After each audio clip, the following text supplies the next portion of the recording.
Hello friends, I am Dr. Nitisha Shrivastava. Welcome to the control system lectures. Now in this lecture we will see that what are the time domain specifications as related to a unit step response.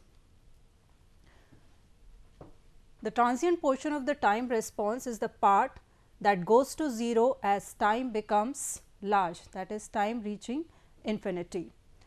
Nevertheless, the transient response of a control system is necessarily important, since both the amplitude and the time duration should be kept under limits. And for a linear control system, the characteristics or the time domain specifications of a second order system is of great importance. Here we will understand how the limits of the output response should be under the control.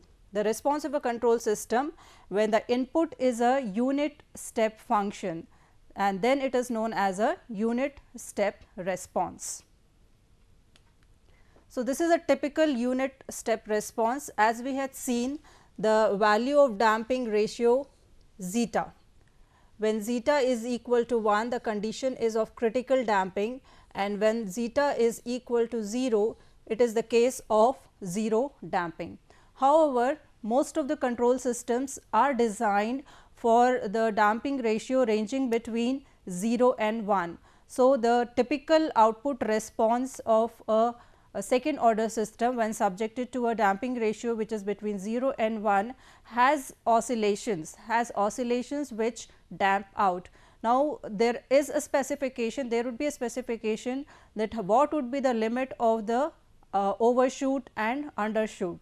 Now, it is also expected that the overshoot does not go very high. So, this is the time domain specifications. Now, this is the particular graph. This graph is for the value of zeta, which is lying between 0 and 1, because most of the control systems are designed with damping in the range between 0 and 1. So, this is the typical response starting from 0, having the first overshoot. This is the first overshoot because the unit step response is 1, that is we are talking because it is a step response and the unit step response 1. Therefore, this is the line which gives us the reference input r of t. Since from the time 0, the response curve reaches the first overshoot at the time t p. This distance from 0 till the time that the graph reaches, the response reaches the first overshoot is termed as the peak time, written as t p, and the value of the response, that is the peak overshoot. This is the first peak overshoot, the distance from the reference input 1 till m p, this first overshoot is known as the peak overshoot or the maximum peak which the graph will attain, and that is the first overshoot. After that, the oscillations damp out. So, this value is the peak overshoot. Then what is rise time? Rise time is the time when the C of t response reaches unity for the first time. So, that is the rise time, and delay time is when the response of the curve is 50%, that is at the value of 0.5. The definitions here, this is the allowable tolerance value with the dotted line, this is the time axis, and this is the response C of t. So, according to the definitions, what is a delay time? Delay time is the time required for the response to reach 50% of its final value. This is T d, time response T d. For the rise time, this is T r, sorry, this is the rise time T r, and this is the peak time T p. Rise time, it is the time required for the response to rise from 10% to 90% of the 90% of the final value for overdamped systems and 0 to 100% of the value for the underdamped systems. Underdamped systems are systems whose damping ratio is lying between the range of 0 and 1. For that it is 0 to 100%. Peak time is the time required for the response to reach the peak time or the peak overshoot. This is the peak time Tp when the value of the response is first overshoot. And what is peak overshoot? It indicates the normalized difference between the time response peak and the steady state output. This is Ctp minus C infinity, that is when the time reaches infinity, that is the steady state value multiplied by 100. Settling time is the time required for the response to reach and stay within a specified tolerance band. Usually the tolerance band is 2% to 5% of the final value. And what is steady state error? It indicates the difference between the actual output and the desired output, and it is represented by ESS. This is the tolerance limit here. So, as we defined, what is rise time?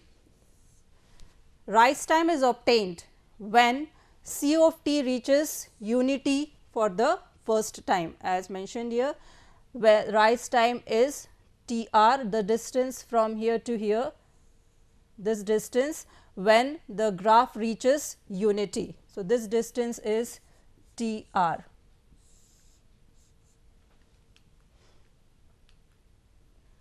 So, what is the expression for the rise time? The expression for rise time is, we have to use the relation that when the response reaches unity, as we had seen that this is the time response of a unit input, unit step input, and the value here is 1 and 1 minus gets cancelled out. So, we get this equation which is equal to 0. That means that we are remaining with this term sine omega and root of 1 minus zeta square Tr, since we are talking about the rise time which is equal to 1, that is known as the rise time. Therefore, we have put the value Tr here. And what is the acceptable solution for this? The acceptable solution is that this value should be equal to pi, and therefore, the time response curve when it reaches infinite, when it reaches 1, that is rise time is pi, and this part, that is tan inverse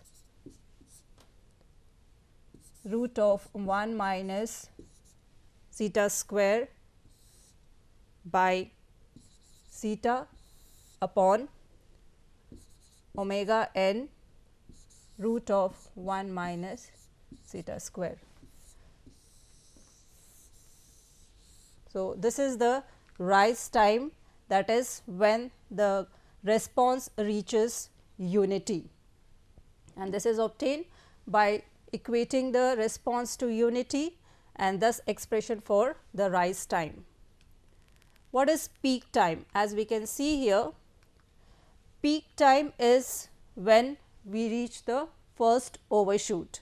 These oscillations, because the damping ratio is this response is for the damping ratio lying between 0 and 1, and therefore, the peak time is obtained by the relation dCt by dt, and when you differentiate the C of t, the expression C of t is the unit step response of a second order system.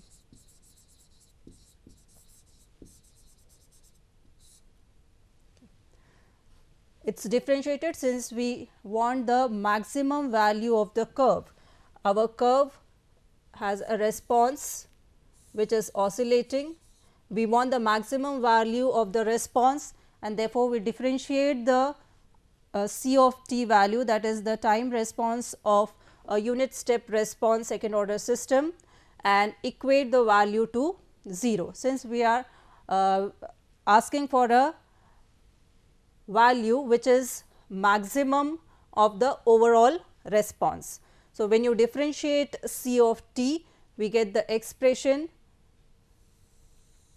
minus this value and equating it to 0, since we want a maximum value. So, manipulating the terms here, we are having a term root of 1 minus zeta square, as also discussed during a second order system. Here we can see that if this is phi and this is root of 1 minus zeta square, this is zeta and this is 1, then what would be sin phi? This is sin phi, and therefore, cos phi from this is simply zeta upon 1 and correspondingly tan phi. So, substituting root of 1 minus zeta square as phi, we are substituting this as phi. So, this quantity becomes phi, that is cos phi, and then replacing cos phi and then sin phi. So, the relationship here is now sin A minus B. We get the relation sin A minus B. It is sin A cos B minus cos A sin B. So, we are replacing it by sin A minus B, and therefore, we get the relation that sin omega n root of 1 minus zeta square into t is equal to 0. Since we are talking about the maximum value, we are differentiating the time response value and equating it to 0. So, what is the acceptable solution for this? As we had seen, the response has the first overshoot, and that is the maximum value. There is undershoot also. This is, we call it as undershoot. Yeah, this is the first overshoot, then we have one undershoot, then there is overshoot, then this is a undershoot, this is again a overshoot. So, here we are talking about the overshoot, that is the first overshoot, and since peak time corresponds to the first overshoot, we are equating this to pi, and therefore, the peak time T p is equal to pi upon this, and the first undershoot will occur at t is equal to 2 pi upon omega root of 1 minus zeta square. Similarly, the second overshoot. So, in the response curve, this is the first overshoot, this is the first undershoot, this is the first undershoot, and the value of the first undershoot, the time when first undershoot is obtained, and the second overshoot, this is the second overshoot, and so on. We can calculate the value at what time the response curve reaches the first peak overshoot, because we are talking about the peak time. Peak time is obtained when the response curve reaches first time its maximum value, and that is denoted as T p, and remaining undershoots and overshoots can also be calculated by giving this relation. Next is the peak overshoot. Peak overshoot is obtained as I had shown here. Yes, peak overshoot is the distance from the reference input to the maximum value, that is when the time is equal to T p. We can see that it is maximum overshoot or the peak overshoot is when the time, the response when the time is T p, that is the peak time minus 1, because we are talking about this distance. We are talking about this distance from here till here, because the response is obtained here, we get this value and subtract 1 out of it. So, M p, that is the peak overshoot, is 1 minus the distance, subtracting the value, then substituting the value of peak time here, substituting the value of peak time T p in this expression, we get it as We are subtracting this value by -1. So, we have a negative sign here and substituting the value of Tp as pi upon omega n root of 1 minus zeta square as obtained previously. This is what is obtained. We are substituting its value here. So, this time is now pi upon omega n root of 1 minus zeta square, and correspondingly again substituting the value of Tp here, pi upon omega n root of 1 minus zeta square. What happens to the expression now? Here we are getting it, this quantity cancels out here, we are remaining with only pi, and here omega n cancels out, we are remaining with the value of peak overshoot. What is the response value at that time? It is this quantity. Now, we are finding the expression for the maximum peak overshoot. Again substituting the terms, root of 1 minus zeta square as sin phi and cos phi as zeta and tan phi as root of 1 minus zeta square. Substituting the quantities, we obtain the value of peak overshoot, which is equal to this value, and